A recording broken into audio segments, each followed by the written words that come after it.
Hey folks, how are we? The next day after planting my 10 olive trees, I've got another 8 to plant on this side here to finish off this row. And as I mentioned to you that I'm going to be composting and mulching all the rows, well, I just got a delivery here, about 17 cubic meters of this native mix. It's a bit of, it's a bit of everything really. Wood chips, bark, broken down, aged, so it's dried, it's not fresh.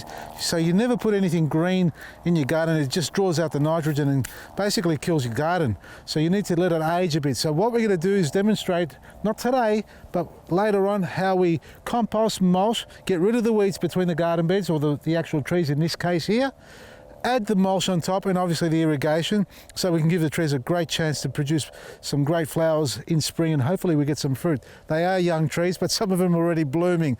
They're keen to get out there and start showing their colours. For now, let's go back to the veggie garden. I've got something else to show you. Alright, this is the veggie garden that I haven't worked on, and I've been thinking about it, whether I trench it out and do it like I've done over there, but I've decided not to because it's so close to these conifers, and because we're taking this fence down, there's going to be a lot of root development coming through here. It's already there. So we're going to have a lot of roots competing against each other. That is the conifers and the seedlings that I put in here. So instead of building a garden bed flat on the ground like I've done with these other ones, which are in the middle between all these big trees, I'm going to raise this bed. So I'm going to show you how to raise a couple of beds, only about 40 centimeters high. I don't want them 60 centimeters. I don't need to lean over like that. If you want it for the economics of it all, yeah, build them up 60 centimeters high. But at that height, you do not need to fill it up with soil from the bottom all the way to the top. And we'll go through that process later on. But for now, what I need to do is get rid of these trees. Now, these are the bare-rooted trees that I still haven't transplanted. And, there's a dozen here or so.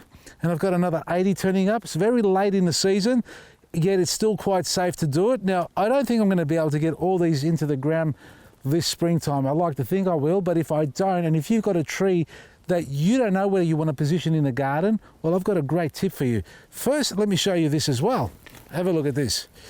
Trees in a pot, quite a common thing, right? It's not a common environment for a tree to be growing in a pot. Now, is this dead? Is it not dead? We don't know yet. Let me scratch it underneath. It's almost dead. Is it dead? It might be dead. Is it alive? I can't even tell. There's a little bit of life in it left. Now, I'm sure many of us have got a tree like this, but this is an example of what happens to a tree left in the pot for too long a period. And I'm sure many of us have got a pot plant in the garden or around the house that looks like this, with weeds and all. Let's have a look at the roots. All right. Brown roots are dead roots. All that stuff there, look at that, that's gone. Now that's alive, but what is that that's growing there? Is that the tree itself, or are they weeds? We don't know. They look like the tree roots. So part of the tree is still alive. We scratch down here. I don't even think so. No, the tree's pretty dead. But if you've got a tree that's been in a pot for too long a period, no doubt the roots would have wrapped themselves around like that and choked themselves. And that's what's happened to this poor little sucker.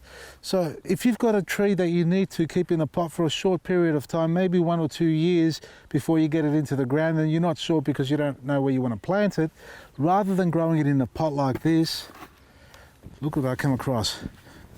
I don't know what they call them, grow bags. I call them a grow bag or cloth bag. It's a felt type material. And what I've realised with this bag here is that it breathes. So you've got the ability for the roots to be able to breathe. And that is so vital for any type of plant, not just a tree. It could be a shrub or anything like that. And if you want to grow it on and get the best and optimal root system on the plant before it goes into the ground, this is the best way to grow, and that's what I'm going to be doing now with all my pot plants that I've got sitting around waiting to go into the ground. And especially the bare-rooted stock here like this. The benefit of the bag is because it breathes, what you get is a uniform growth of roots. So what happens with the tree's roots, they'll actually grow outwards towards where the air's coming through.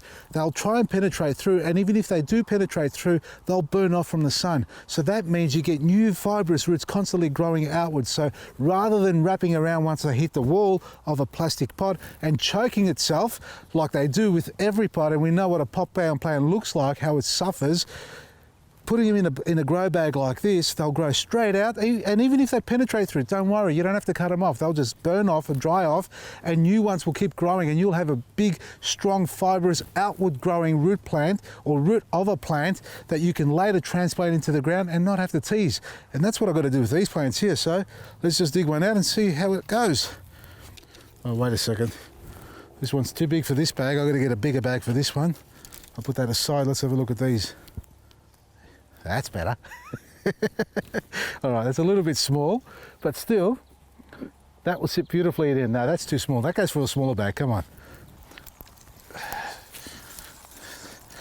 All right, what have we got here? We've got grass growing in here. Of all this.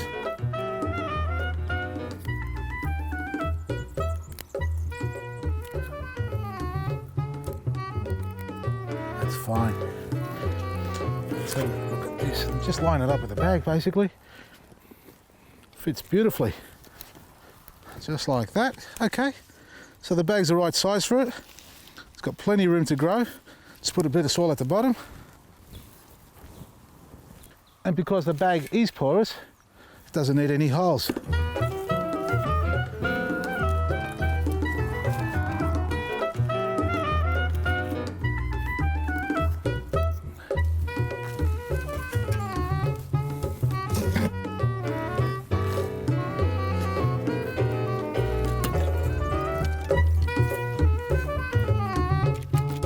Shake it a bit to make sure you get it in all the cavities. Kick it a bit on the side.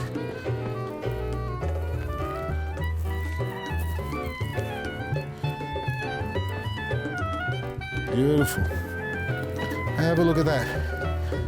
So if you've got trees that you can't put in the ground and you're not ready for it, maybe you've got a renovation going on or you're transplanting and you need to do an extension, use the tree bag. Don't go with the pots, and that way you guarantee yourself the trees are going to grow strong, healthy roots by the time you get them back into the ground.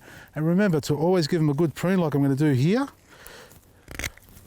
and a good water as well, because they'll need all the energy they can have to grow big, strong, healthy roots. And they all come in different sizes, the tree bags that is, so you can get them in a smaller or larger bag. They're available on our website, vasilisgarden.com. From me, Vasili, Maresi.